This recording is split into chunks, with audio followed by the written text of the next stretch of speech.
podcast role. Welcome in. You're listening to An Imperfect Leader, the Superintendent and Leadership Podcast, a proud member of the Podcast Roll Network. Hello, Jamie. Hola, Peter. Hola, Jamie. I'm here. How is Cartagena? Yes, it's amazing. Yeah, man. It is amazing. Today is Independence Day here. I've seen a lot of parades of local students doing playing in their bands and stuff like that. I loved it. It was so great. So fun. I also did my visa this week, and I got a car. I learned about pico y placa, which is like 1/5 of the population each day has to, they're prohibited from driving between 7 and 9 a.m. and again later in the day between 6 and 8 p.m. So my day was Friday because I have the number 8. So you had to walk? So I had to get up super early and drive. And so, I see. And it's driving's kind of an adventure because stop signs are suggestions, and there are a lot of motorcycles going, motorcycles, just personal bikes, as well as bikes carrying individuals on their back. And then there'll be times where I'm driving in, there are motorcycles coming at me. It's almost like a high speed chase in a action movie. All of that has been really exciting and new and different, and seriously, no judgment. I'm just like, wow, you can know something 90% of the way, like in your mind about like how things work. And then like the other 10% is welcome to it. Quite a lot. Wildly new. Yeah, quite a lot. That's amazing. I love that. I'm so excited to hear your stories this season when we start up again, just in the cultural sync, getting into cultural sync in Cartagena. Like your Spanish is great, but you're not from Colombia. Yes. No, exactly. This woman in the elevator is like, no, aquí. I was like, no. But I was kind of like, oh, how could you tell? Immediately. Like, easy. That's so funny. I think I'm super Mexican until I go to Mexico. And then my entire family's like, no, you're not. Yeah, no, you're not.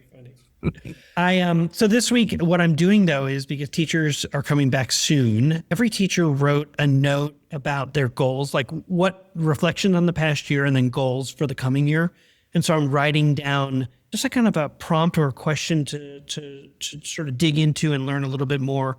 In one way, just to kind of make sure that people know, like when they do their end of the year reflections for the previous principal, like I actually got them and I'm reading them as well. So how can I support them? And so our guest this week on our Encore episode of An Imperfect Leader is Dr. Rachel White.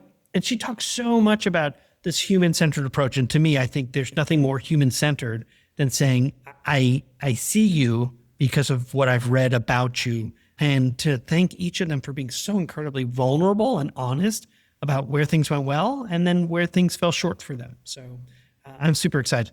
That's great, man. I am so glad you're rerunning this episode. This is one of my all-time favorites. Dr. White knows it's one of my all-time favorites. I think every person I talk to about the podcast knows it's one of my all-time favorites. I was re-listening to it earlier today, and there's a comment she made that just made me chuckle that I didn't hear the first time.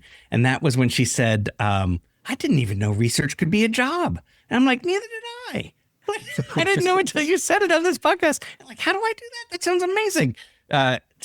Her research approach is so, I just resonate with. It's exactly the kind of research that I love doing. It's basically listening to people, listening to stories. Yes. Yeah. And she's a story capturing collector. those stories. Yeah. She's a story gatherer. Yeah.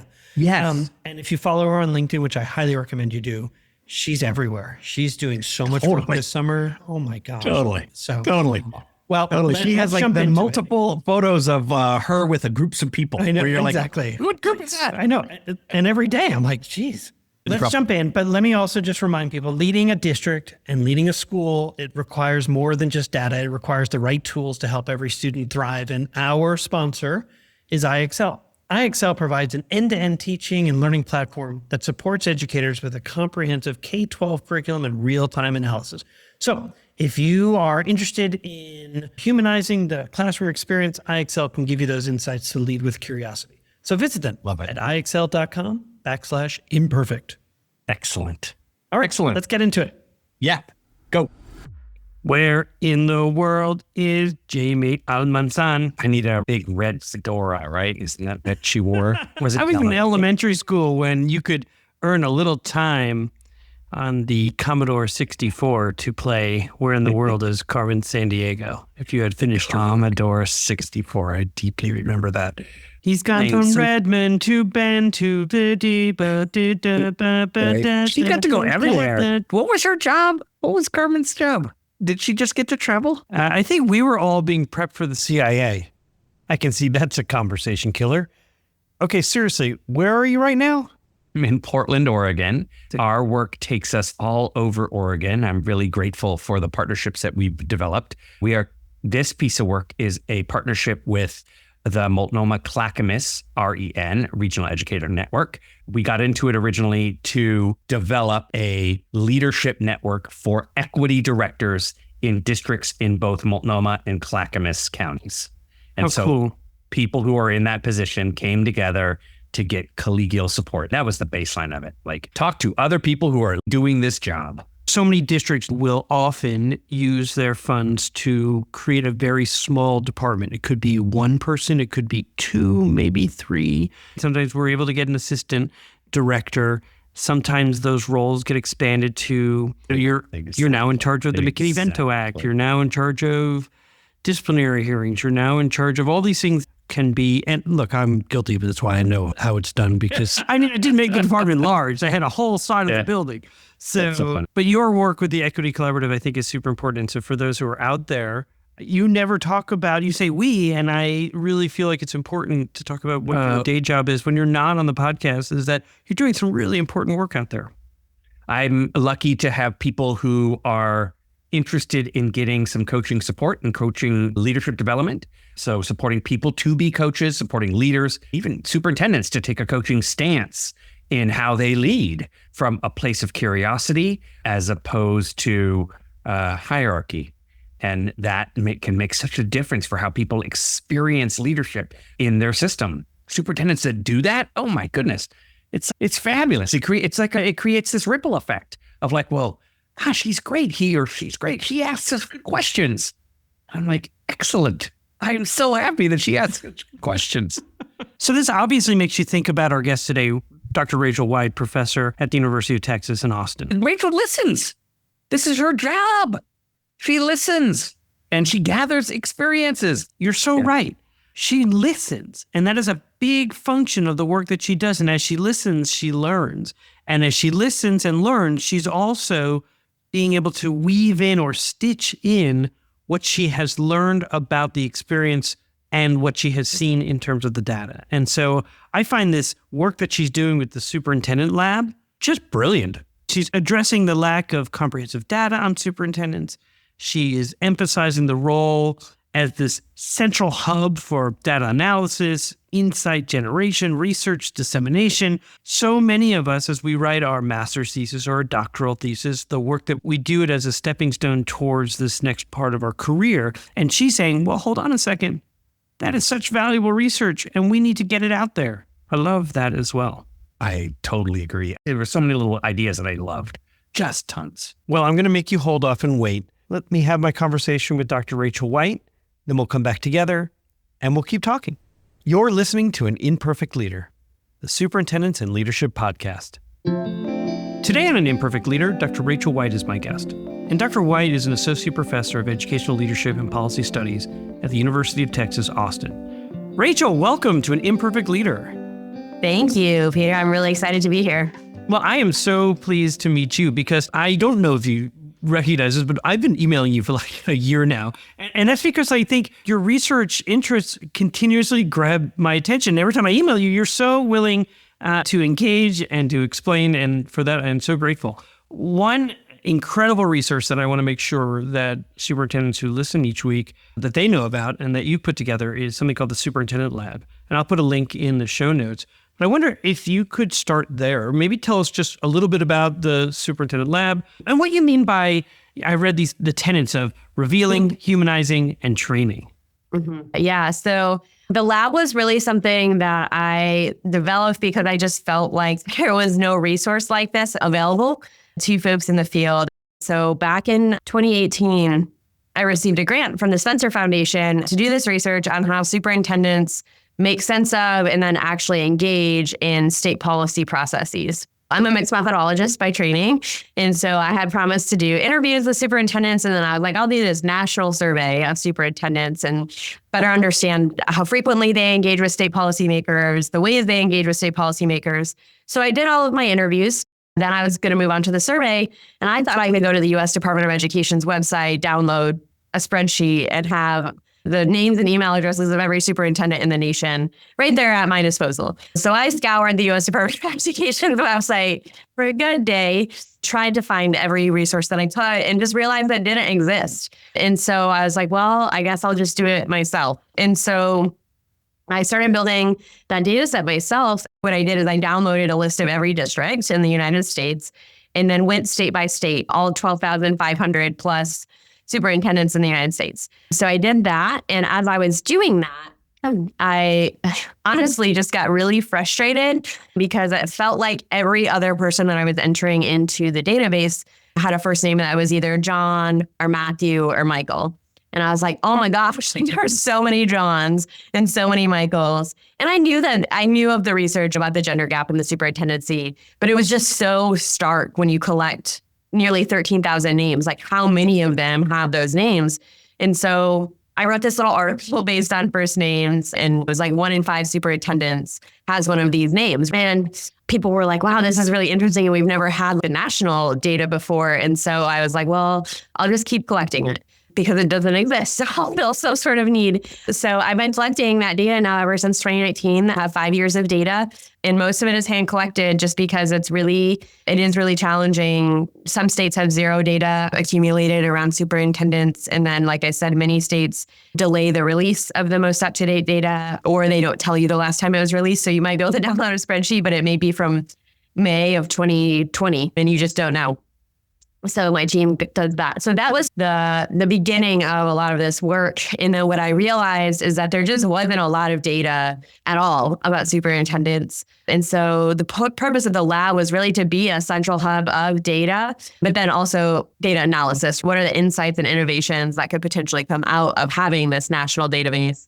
But I also do a lot of work that is interviewing superintendents, doing focus groups with superintendents that maybe we can get into a little bit more later. So that's the basis for the Superintendent Lab, is just to be a public resource where people can go see what the latest trends are using some of this data, but also access other resources around superintendent research. And not just my research. I try to make sure that I'm elevating the research of other folks, particularly elevating the research of doctoral students, because there's a lot of really amazing aspiring superintendents and superintendents that end up doing dissertations on the superintendency that never really make it out into the world. And so I try to be good about anytime a doc student reaches out to me and is like, hey, you have the lab, can we talk? I'm doing my dissertation. I always try to make sure that if they're doing their dissertation on superintendents, that I stay in touch with them. And then once they have some findings, I can share those out. So not only doing work, research on the superintendency, but being in community with people doing work on the superintendency, and particularly with current and aspiring superintendents who are doing really great work.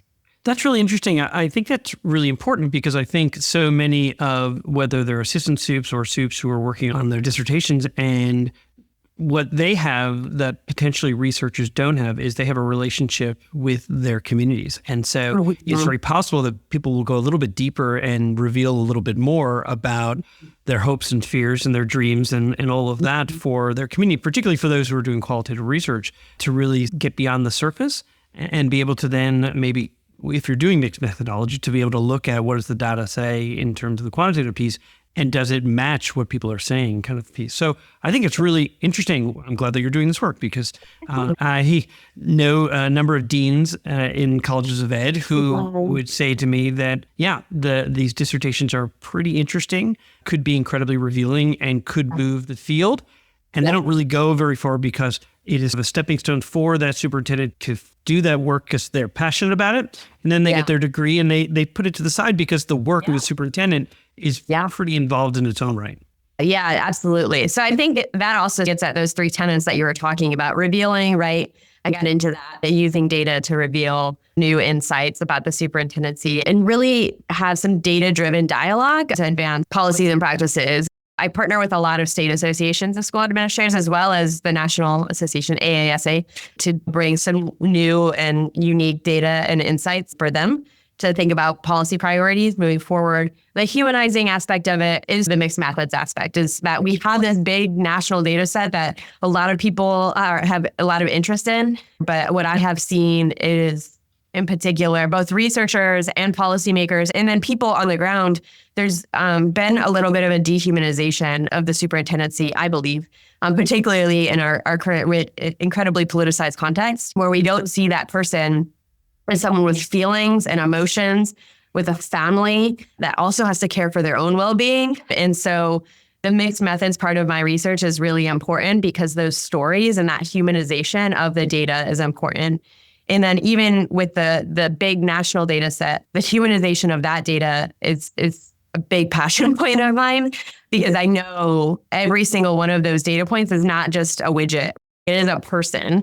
And I think sometimes in the research world, we can get caught up in saying, oh, that's a lot of data. We could do a lot of cool things with that. Let's connect this data to that data.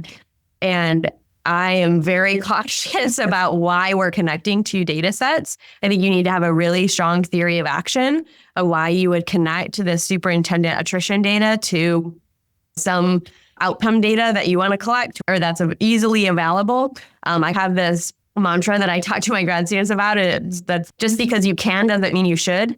And so I'm really just realizing that every one of these data points is a human being, and that we need to be really respectful of this data and not just throw things out into the world without thinking really deeply and critically about how it's going to impact the superintendents as people. And so there's that piece. And then the training piece for the lab is that I have anywhere from 4 to 6 undergraduate researchers that work with me, and then graduate student researchers that work with me as well.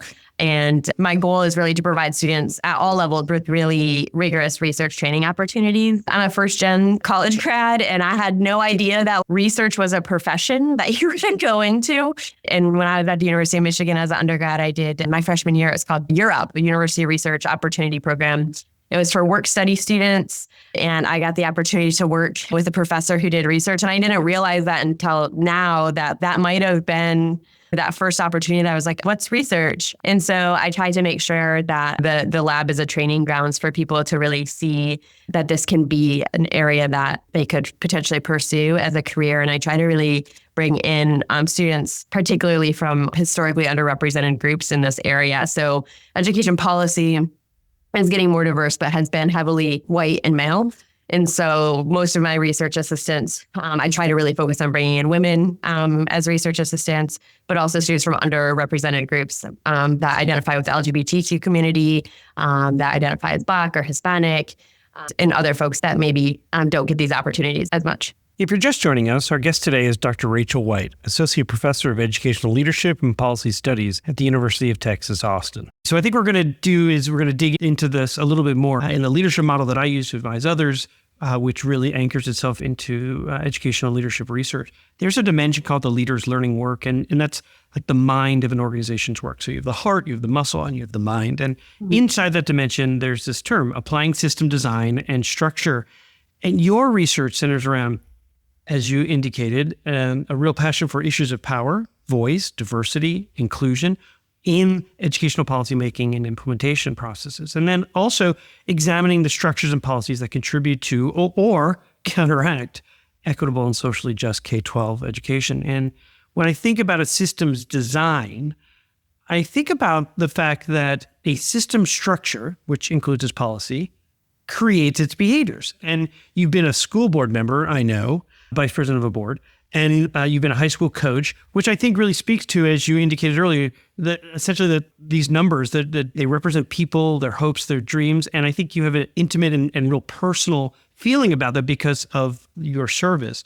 And now you study school leadership full time. So, and you were a policy analyst in Michigan. So my question has to do with systems. What are you observing?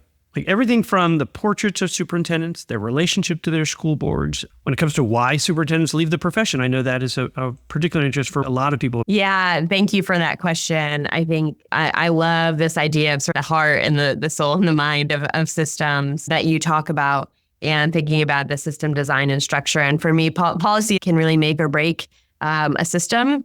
And policy, I think, is an opportunity to create a really strong system. I try to shift people's mindsets away from policy as being a stick rather than a carrot. I think good policy often allows you to really hone in on the strengths of your community if you know how to use it. And so when I think about the systems perspective around superintendents, I think there's a lot of policies that potentially could be improved to improve superintendent well-being and superintendent burnout.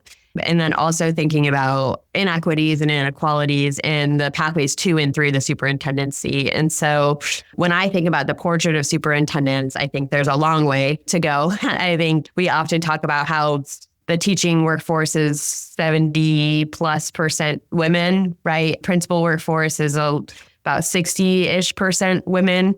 And we get up to the superintendency and it's about 28% women. And so why is that? If we look at race, we see very similar numbers. It's lower at each level for a lot of reasons, including intentional discrimination and bias in the workforce, but it's just dismal numbers when it comes to superintendents of color leading systems.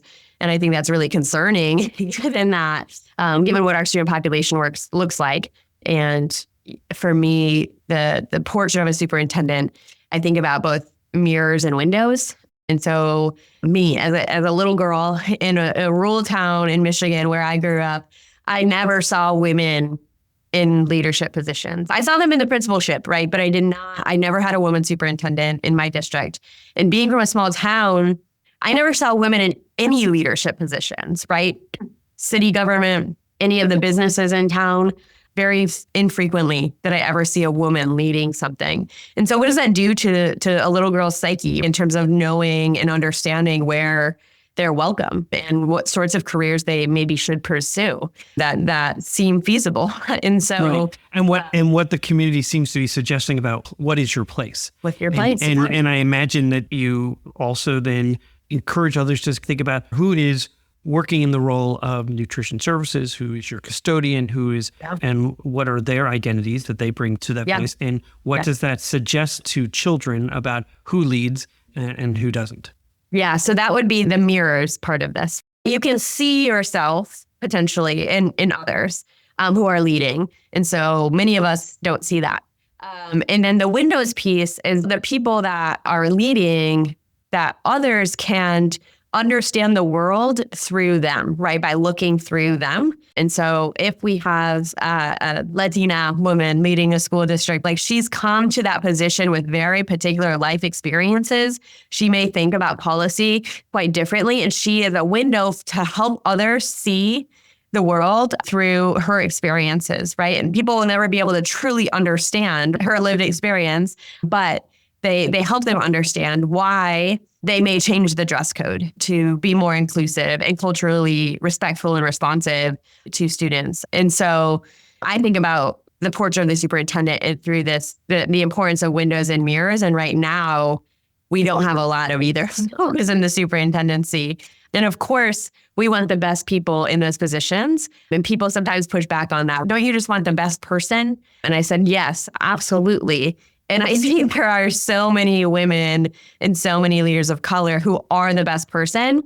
In one, they're deciding not to pursue the position for a variety of reasons, many of which are society telling them, you're not ready yet, you're not prepared yet, you need more education, you need more experience. And so they don't pursue the position until later in life. And so that's one reason. Other reasons are throughout the hiring process. What we find. I was thinking, you're talking about mirrors, and I thought to myself that if you look at the identities of the school board, it becomes a hall of mirrors. And then they say, well, who is the best fit as we all look around and see only ourselves in this space? So who's the best fit? Oh, I think we know who's the best fit. Let's give this person the very best chance. Yeah. Or if they do take a leap of faith, as they might consider it, how quickly they will revert back to, and I think I saw this in your own research, when a leader of color does leave that district, they are often replaced, or a woman who in leadership who often replaces them. Yeah, absolutely. Absolutely. And I think there's a double-edged sword because you do find that women and leaders of color come to this position later in life. And so then the school board is thinking, oh, well, if this is like their last stop and they're only going to be here for 3 or 4 years, do we want that person or do we want the young guy, right, who's maybe in the early 40s, who maybe will be able to keep for 7 or 8 years. But that young guy maybe was a teacher for a year or two and then an athletic director for a year or two, but they end up getting chosen over the person that maybe has 20 years of classroom experience, maybe was the director of curriculum instruction, all of these things. And there's some other research. It's older, from the early 90s, maybe early 2000s, that did a little bit of work with school boards as they were hiring. And it is shocking, some of the things that they were able to capture, where the school board members are even saying things like, well, we need someone who's going to understand finance, and we need someone who's going to be able to jump in and fix the bus if it's broken down. And that is a reason for picking a man. So many women who are so good at school finance. And I can tell you right now, like, I bet you I can go out and fix a tire on a bus just as capable as any other male superintendent. And so those are the types of things that I think we really have to work through, and why doing the research on the superintendency is really important. But we can't just say superintendents have to change. We have to change the system. Yes. And I think that gets at some of these other things you're talking about on relationships with school boards and why superintendents are leaving the profession. I can tell you that relationships with school boards is one of the number one reasons why superintendents are leaving the profession, because they're having to do things that they feel have very little to do with the education of students, that they have, their position has become more and more politicized. I've had really deep conversations with superintendents who feel like they are having to put out public statements on political events. And they have said before, This isn't my sphere of influence. I have no control over these things. And yet I'm feeling such pressure either from community or my board to step up and say something. And then am I saying something for every event that happens everywhere? Exactly. Then you open Pandora's box. And if you make Exactly. a statement, then the next time something happens and you don't make a statement, then you're making a statement if you don't make a statement. And so you get yourself into this situation where it really is a no-win situation, because if you make a statement, you're going to get in trouble by one group who doesn't agree with your statement. If you don't make a statement, you're going to get in trouble with one group who wanted you to make a statement. So you really can't win. Yeah. And so you've really been boxed into this impossible situation where they're having to deal more and more with just the politics of both the school board, but also the community. And I think getting increasingly frustrated that this is not why I got into education. I got into education for many of them initially because they wanted to connect with kids, right? Many of them start in the classroom, and it's about staying with Connect kids. with kids and elevate the amazing things that teachers do. Yeah, because they are the ones who are actually making administration, right? Is like because they wanted to make that impact from the systems level. They felt that they had the skill set and the wherewithal to move up and to support teachers and to support administrators. And their time is being increasingly taken up in this other area around politics, around school board managing school board members who are bringing sort of one-off issues. When I work with school boards, I always say, like, do not be that special topics person. You do not get on the school board because of one issue. You get on the school board to represent your community, which has a lot of different interests and issues that they want brought to the board. But you're also there to partner and to collaborate with the superintendent. And I think there's just created such divisiveness in many cases between school board members and superintendents.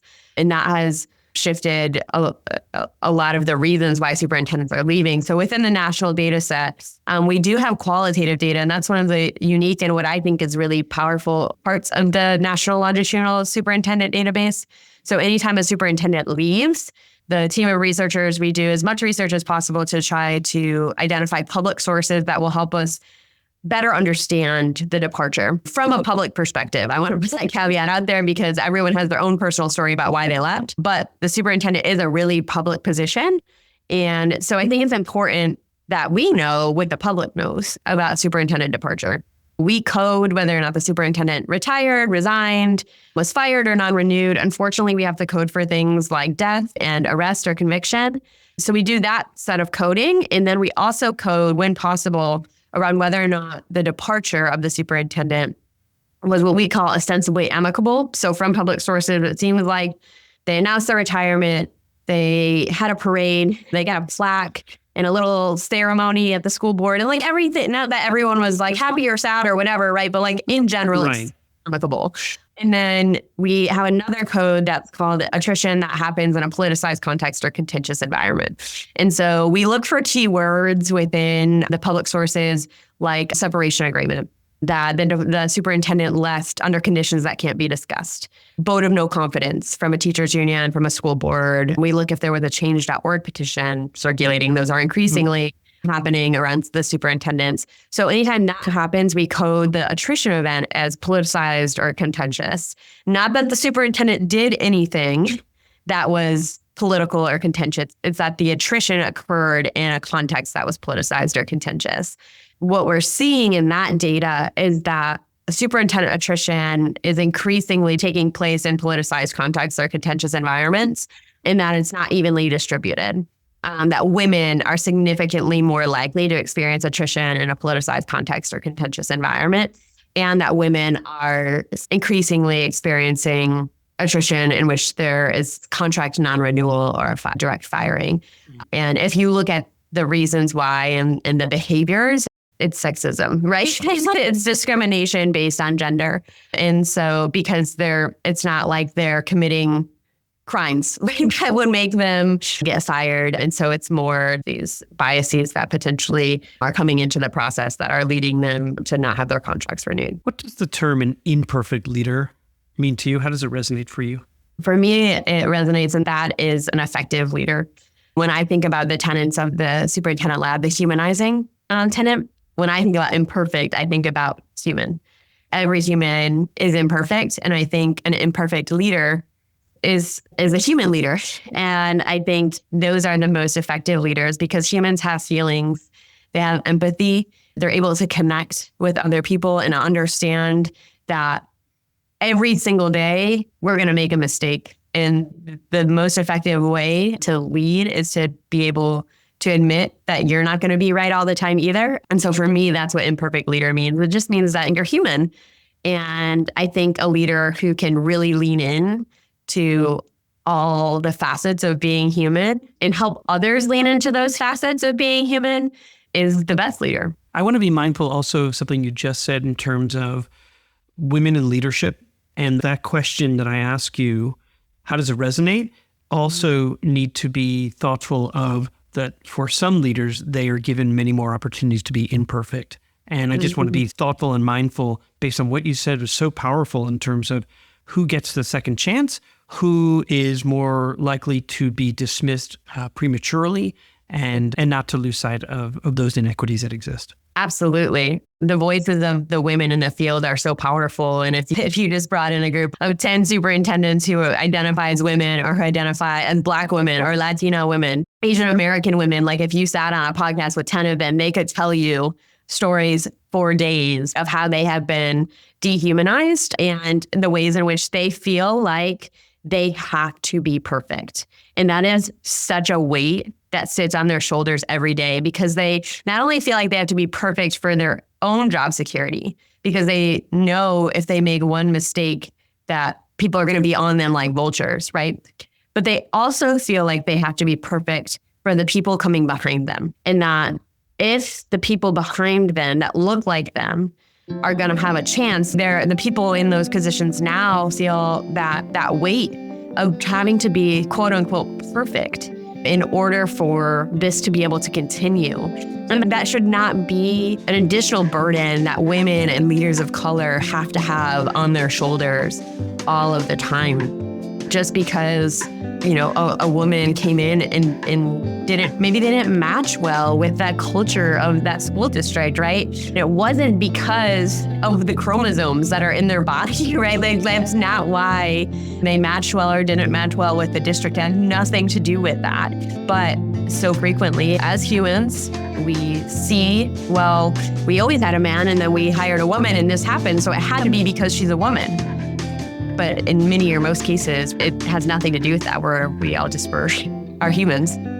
So I want to talk a minute about the Mosaic Project. It is one of our favorite organizations and has over 25 years of experience empowering students to really celebrate differences, communicate assertively, and resolve conflict peacefully at their outdoor school. I happen to have experience being part of the Mosaic Project, and so I can absolutely tell you it's an amazing organization. Their innovative SEL curriculum is now available to our Imperfect Leader audience. And so you can get a 10% discount through their new documentary film-based Mosaic Classroom project. So just let the people know during your onboarding process to receive that 10% discount is to just mention An Imperfect Leader. Learn more about the Mosaic Project at mosaicproject.org. When leaders think in systems, they think differently. They see the big picture, making decisions that create coherence and strengthen communication across their teams. They build adaptability, flexibility, and engagement.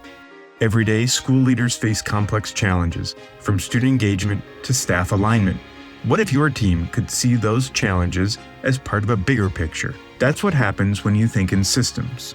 It's how leaders turn complexity into connection and challenges into opportunities for growth. At the Waters Center for Systems Thinking, we help educators and organizations build this capacity, developing the habits and tools that turn vision into action.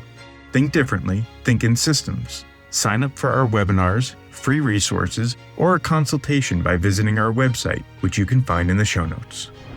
We're back for segment 2 of An Imperfect Leader called Imperfect Leadership in After Action. My guest today is Dr. Rachel White, a former board member, a volunteer coach, a policy analyst, and associate professor of educational leadership and policy studies at the University of Texas, Austin. And I am so interested to know what your topic is. So here we go. This is the segment where we ask guests to deconstruct the decision that they made. And so what happened? Yeah. So a decision that was made in a difficult situation. So earlier in the first segment, I talked about humanizing the superintendency. And since I've built the national data set, there's been many opportunities to do different types of research using the data set to collaborate with different folks. And people very excitedly are eager about this data set because there's so many questions that have been unanswered. And so the situation that was really difficult for me was when I was asked potentially, and this hasn't just happened once, it's happened multiple times, to connect the superintendent attrition data and as well as the gender and race data to student outcomes, and specifically student outcomes being state standardized test scores of students. And I am, at the time, was an assistant professor, was not tenured. I'm a young woman in this field of mostly white men.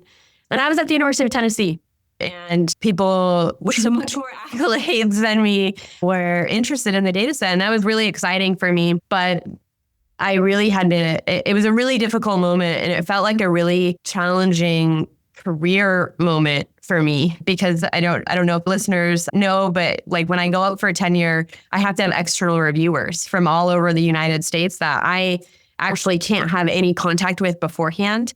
And I don't always know who they are. And so I'm always thinking about that, right? Like my tenure is reliant on people in the field that are at other institutions. And so when these opportunities arose, I really had to sit and think about what I was willing to do with this data and what I wasn't willing to do. I had established those three pillars beforehand, and I'm really grateful that I established those pillars beforehand because they allowed me to really ground myself in what are my values around this data, what's my larger goal with this work. And so the thing that I learned, I think, is that establishing your why early and really reflecting on it helps you much later, oftentimes, because you're able to anchor to that. And so when folks say, would you be willing to connect this data to student test scores, it became easier for me to say, right now I'm unwilling to do that because my understanding of the profession, both as a school board member, as someone who's done, at this point, probably thousands of interviews with superintendents and know them as people, as individuals, there's just too much that happens between a superintendent turning over or a superintendent being a woman and a kid taking a state test on one day in April, where we have very little understanding of whether or not they had breakfast that morning, whether or not they slept in a bed in a home that had clean air the night before. Like we don't know those things. And so to try to connect this X to Y when there's so much happening in between it just didn't feel right in my gut. And I think over time, those types of decisions that seemed really nerve-wracking, because I was like, is my career hanging on this decision? If I say no to someone who I think has a lot of clout or power or a big reputation, am I done? Right, because you're talking about the human piece of this work, right? So you have as one of your 3 tenets, revealing, training, and then humanizing, and then recognizing the human aspect of rejection, right? So somebody is now told, no, I'm not going to give you my info or this data that I've been collecting. Yeah. And at the same time, they are then taking this as a rebuke, and now you're payback kind of thing. So it seems like you were really considering the politics of your profession and the politics of higher ed. Did anything get overlooked in that decision that you made in terms of saying that this data at this time is not going to be used for that purpose? Yeah, I think as I reflect on those decisions, I think one thing that went well is that I've still tried to keep the conversation open, right? And say, I don't see necessarily this connection, but here's something else that we could potentially consider. Maybe we think about how when a superintendent turns over, we see changes in how the next superintendent spends money on curriculum. But that's because spending is much more in the locus of control of a superintendent. Yeah, and actually spending can reveal one's values, because it's how you spend your money is what you believe. So it potentially you can take away one's identity and just say, well, look, this is clear, right? This is what they spend money on. This is what the board approved. Yeah. So I think that's one thing that didn't get overlooked, but that I think went really well. I think in terms of things that like I continue to try to think about in moving forward is how to, as a human, not get caught up in all the emotion of that decision. I think oftentimes as leaders in school districts, we're really passionate about what we do, right? Particularly superintendents. I, talk to so many superintendents, and they, especially recently, some of the work I've been doing around superintendent well-being and attrition, the job's really hard, and they can go on and on about the day-to-day challenges. But at the end of the day, they said, I wouldn't want to do anything else. I love what I do, and I know it's important. And I feel like I'm very similar as a researcher. I've never woken up a single day of my life and been like, oh, like I have to go to work. I love what I do. So it's very clear by your energy in this conversation, clearly that this work is important to you. Let me ask you this. What did you learn about relationships, or what new relationships may have been formed through this whole process of collecting your data and then making these decisions?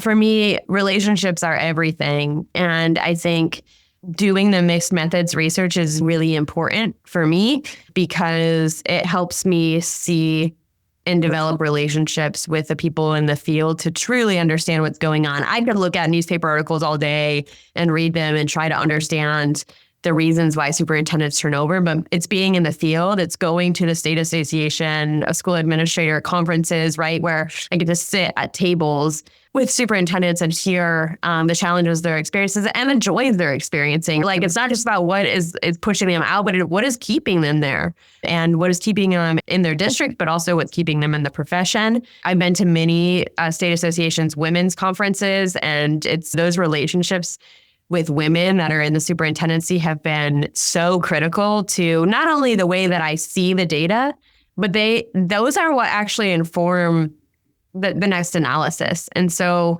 I am really intentional about being in the field as much as possible. A lot of flying and a lot of being in different places, but I wouldn't have it any other way, because I will not be that professor that's sitting here in my office coming up with problems that I think exist. Whenever I'm out in the field, I'm always asking what data I have, or what research I've been doing. What's next? What would be most helpful for you? Those relationships are so important, because I also want that to be reciprocal. And so they're helping me as a researcher say, here's what's really important to the field. But it's also then me returning the findings, helping them think about the ways that potential policy changes that could happen, that could improve the conditions. So me also serving as a partner, a collaborator in this reciprocal relationship. Sure. Yeah. Almost as a convener, right? I think of Christina Kishimoto's organization, which I'm sure you're very familiar with, and working together to bring leaders, particularly women, together to do what I think you're describing, which is not just looking at what isn't going well, but rather pulling that back and saying, let's look at this through an appreciative lens.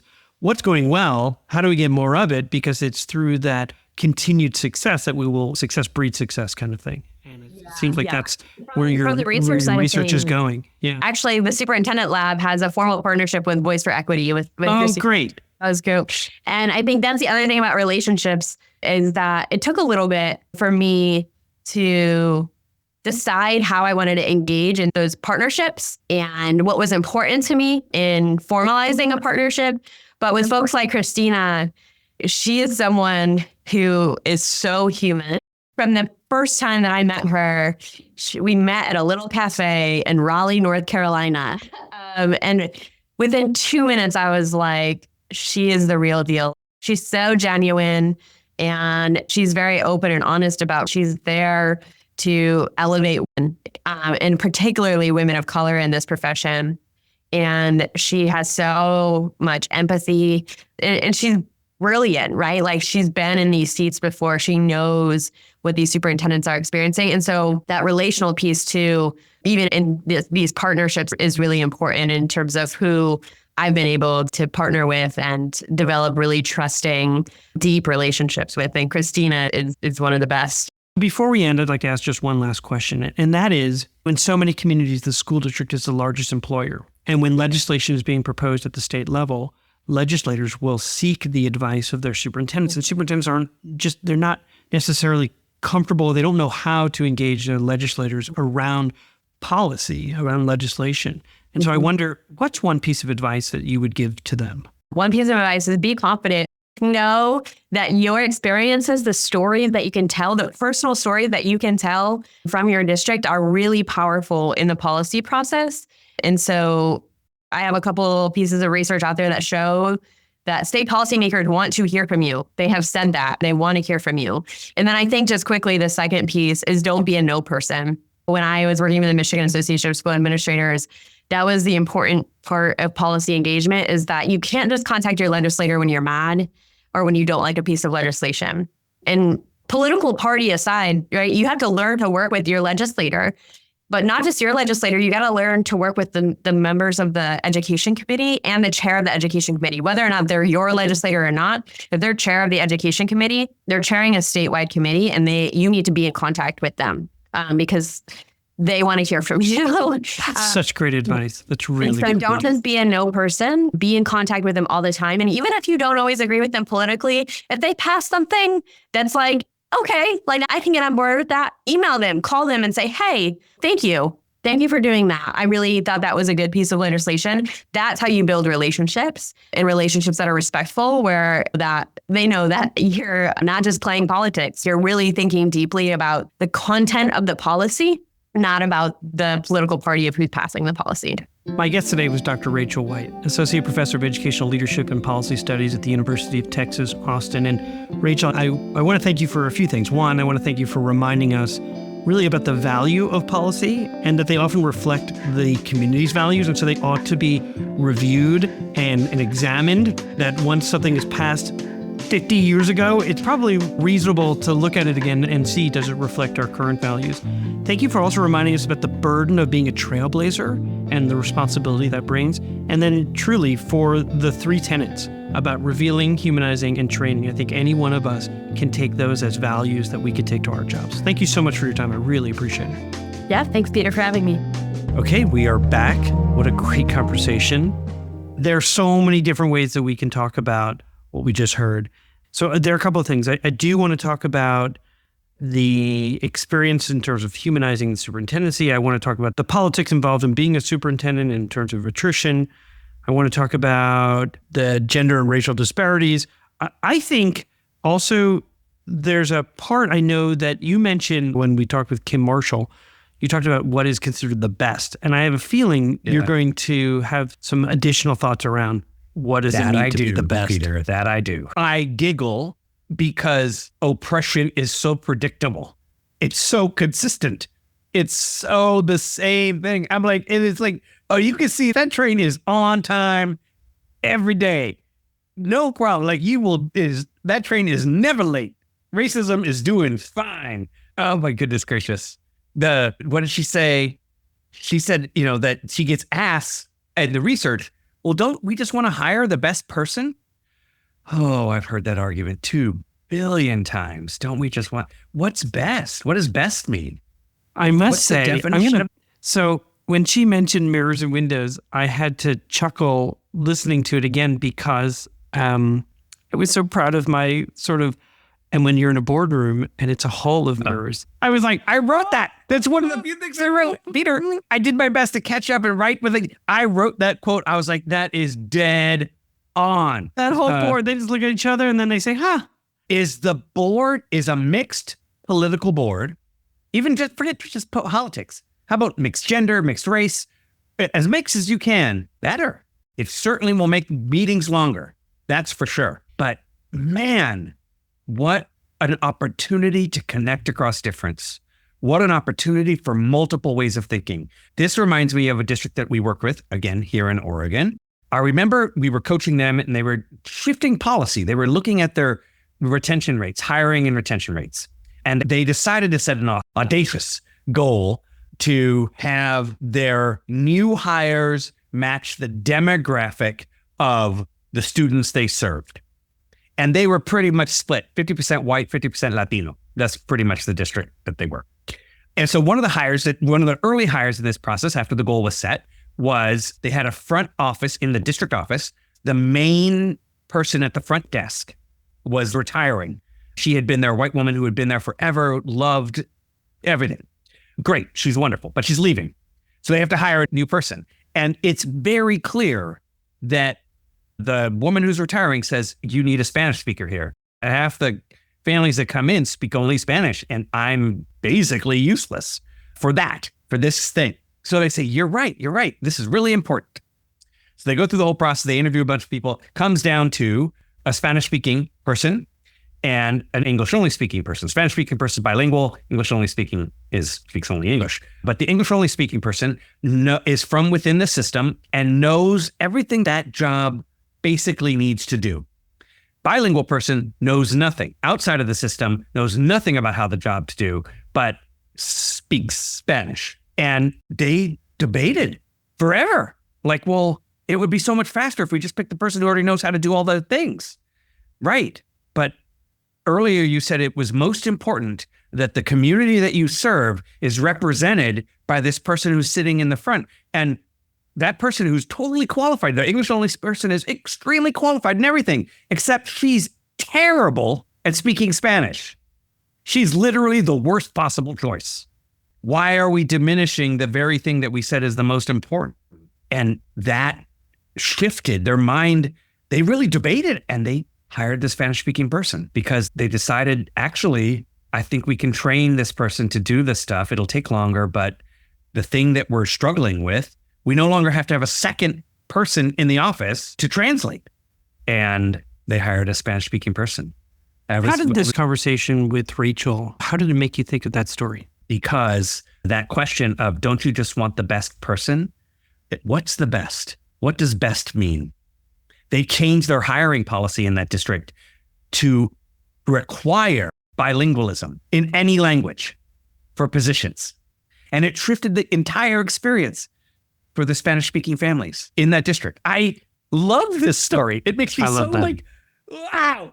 Like, look at that. You're speaking also to how she described the importance of humanizing our experiences in schools. So for families, in the end of your story there, in terms of if someone has had to labor to learn English, which is such a difficult language, and labor to learn a system that is fairly foreign and unpredictable in so many ways, that having someone there who can humanize the parent is super important. And then I think of that in terms of how Rachel spoke so intently about the value of humanizing the superintendency and the importance of recognizing that superintendents are individuals. They have feelings.